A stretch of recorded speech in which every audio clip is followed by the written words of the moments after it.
तर संजय राऊतांनी आज राज ठाकरे उद्धव ठाकरे यांच्या युतीवर आजही सकारात्मक अशी भूमिका मांडलेली आहे। राज्यामध्ये दोन समविचारी नेते आहेत, एक उद्धव ठाकरे आणि दुसरे राज ठाकरे, असं वक्तव्य संजय राऊतांनी केलं। मराठी माणसाची एकजूट राहावी ही ठाकरेंची भूमिका आहे। उद्धव ठाकरे राज ठाकरे यांच्यामधील संवादावरून भूमिका ठरतील असं राऊतांनी म्हटलंय। शिवसेना पक्षप्रमुख उद्धव ठाकरे यांची भूमिका या बाबतीमध्ये अत्यंत पारदर्शक आहे।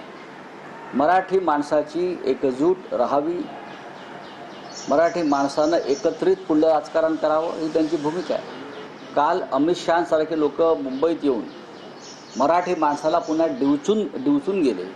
अशा विंचवांच्या नांग्या मराठी माणसाने एकत्र येऊन ठेचाव्यात ही भूमिका माननीय उद्धव ठाकरे साहेबांची सुद्धा आहे आणि हीच भूमिका राज ठाकरे यांची सुद्धा आहे। सध्या महाराष्ट्रात दोन समविचारी पक्ष आहेत आणि दोन समविचारी नेते आहेत, एक सन्माननीय उद्धव ठाकरे आणि दुसरे माननीय राज ठाकरे। 19 वर्ष झाली माणसे स्थापन तेव्हा कधी उत्साह वाटला नाही, हल्लीच का तो उत्साह वाटायला लागला याचा कधी विचार करणार आहात की नाही आपण? अचानक उत्साह का वाटायला लागला, अचानक बॅनर का लागायला लागले? हेच संजय राऊत 4 महिन्यापूर्वी आम्हाला बोलले की बाळासाहेबांचा फोटो का लावतात, ते आमच्या मुनातले लावलेले तेव्हा, बरोबर ना? मग तेव्हा 4 महिन्यापूर्वी अचानक विचार बदलण्याचं कारण काय? त्याच्या आधी कधी विचारलं? शरद पवारांबरोबर जायचं विचारलं?